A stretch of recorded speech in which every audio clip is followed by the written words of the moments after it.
when I applied to college, I grew up in Wilmington, Delaware. I said, well, if I'm going to go to medical school and be a doctor, why not shoot for the top?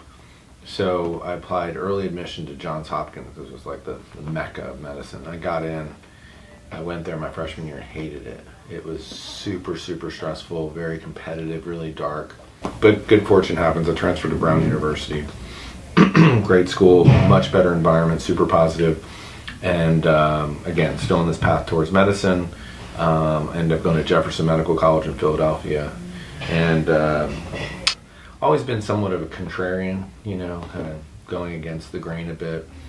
And so after my residency, which I finished here in Charleston, I decided to open my own practice, which was again against the grain. Most primary care doctors at that time would say, I'm going to join a hospitalist practice or I'm going to join a big group. And I said, I really want to do my own thing.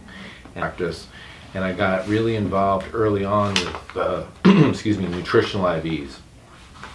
And so the way the practice was structured, it was a still primary care, insurance-based, kind of a conventional model, but I offered these IVs from just, you know, amino acid IVs to vitamin IVs to chelation, and people would pay me out of pocket for that. And that grew to be really busy. I mean, we'd run IVs all day long. And then from that, I got into the specialty lab testing.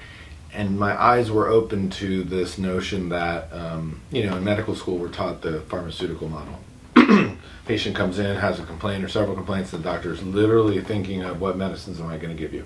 Like, here's 5 medicines. Yeah. Oh, they come back, well, I'm still feeling bad. Well, here's 2 more, or let's change that. And once I got into this world, of the IVs, the specialty lab testing, you start having a broader base of what works and what doesn't work. And I quickly saw that this model of just giving people medicine or taking this for that isn't working. Right. It's just not working. And it was kind of throwing a bunch of stuff at the wall and seeing what sticks. Absolutely. Right. Yeah. And so I started learning about all these unconventional modalities, which actually have been around a lot longer than just taking pharmaceuticals, right? So if we look at botanical herbs and we look at acupuncture, even chiropractic care, things like that have been around for a long, long time, whereas people taking a pill is very new. Yeah. But we have this notion, and it's really true today still, that we gauge our healthiness by the amount of medicine we take. Like, oh, I'm healthy, I take cholesterol medicine, blood pressure medicine, diabetes medicine, I'm great health. But if you look at the statistics, greater than 50% of our population is overweight, tired, depressed, and on multiple pharmaceuticals. So that's clearly not working. When you actually, what I enjoyed most about kind of breaking away from that model is actually spending time with people, because you really can't be valuable in a 5 to 7 minute encounter. Like, I can't get to know my patients ever. They can't get to know me. And once you start breaking away, now you're spending 30, 60, 90 minutes over time getting to know people. You come to learn that they don't want the pill. They want something broader than that. They want to feel better. They want to cure their diagnosis. They want to move past whatever it is. And what I learned from the IVs that we did is we got people feeling better really quickly, right? And a lot of it's energy based, but you get someone who comes in really sluggish, fatigue, brain fog, and now within a week or two, you've moved them down that path. Well, that's really interesting. And so I then set out to really focus on that in the practice, and I ended up creating this thing called a fast vitamin IV, which is this 30 cc volume of vitamins, minerals, amino acids that we've used for years and years and years. And we found that it works better when we give it quickly, pushed, so 45, 60 seconds. So it took a lot of testing lots and lots of patients. I'm thankful I have a patient base that likes to test stuff. Yeah. Yeah. Any idea why? Why? Did you ever figure out why it was more beneficial to push it fast? No. I mean, the things I can surmise are I'm kind of loading the nutrients at a gradient that's bigger than, a lot of nutrients get into the system through passive diffusion. Right. So you get them into the bloodstream and then they cross the cell membrane just from a passive diffusion process. Okay. What I surmise is when we give it quick, we almost kind of push those nutrients in. That just seemed to be what So you people came sort of saturate the cells? Yeah, I would say that's accurate. As opposed to just leaking them in. Yeah, and the way I think about it is if you have a bag of fluid and you put some nutrients in, it's 99% water, Right. really dilute with some nutrients. We've kind of flipped the script on that. So we're like 99% nutrients, 1% fluid. So the way I think about it is, yeah, we're saturating the bloodstream with these nutrients, able to get in the cells faster when they get there.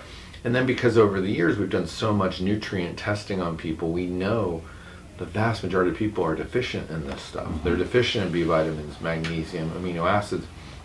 Well, when you take something orally, you only get 20% absorption of that nutrient. When you take it intravenously, you get close to 100%. Okay. So, observation, just watching. People got better faster, and now they're engaged, right? Because now you have people who are like, okay, I was feeling bad, I came to you within a month, I'm feeling so much better. And so the paradigm shifts start happening from this disease model to this wellness model. Of, there's a whole subset of people who, they don't feel good, but they're not sick. Right. And they're going to see a doctor because they don't feel good, whereas a lot of getting them feeling better is outside the purview of that physician. Yeah. Why do you think insurance companies and the medical community in general hasn't seen that it's cheaper, more efficient, healthier, better for the economy, better for everybody to prevent as opposed to cure? Well, I'm not trying to be cynical, but there's a lot of money to be made in the pharmaceutical industry, right? Absolutely. So, the model is that if you got something wrong, well, there's 1 to 5 to maybe infinite amount of pills you could take to help with that. And because there's so much money in that space, now we've got complete industries who their goal isn't to help people feel better. Their goal is to sell product. So it's not a stretch then to say that, okay, the powers that be, however we define that, are vested in keeping people in a sick state. Yeah. Now, again, that's relative. I'm not a cynic, but you have to take a step back and say, we are really not making progress, right? Like if you look at the number of people with heart disease, cancer, autoimmune disease, it's only growing. It's only growing at a time where the technology is exploding, right? Especially over the last 20 years. Like our ability to make new drugs and to figure things out in the lab and research-wise is tremendous compared to statistically what we're doing to help people.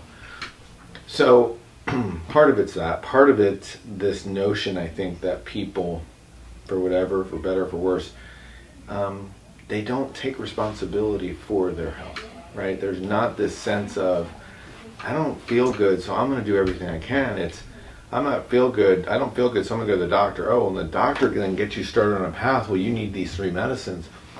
They don't question anything else. Well, the doctor has me on these medicines. Well, did you know that you could, intermittent fast or get on a ketogenic diet to lose weight? But my doctor didn't tell me that. Okay, well, maybe your doctor doesn't know the whole story then. Yeah. So I think it's those 2 main reasons.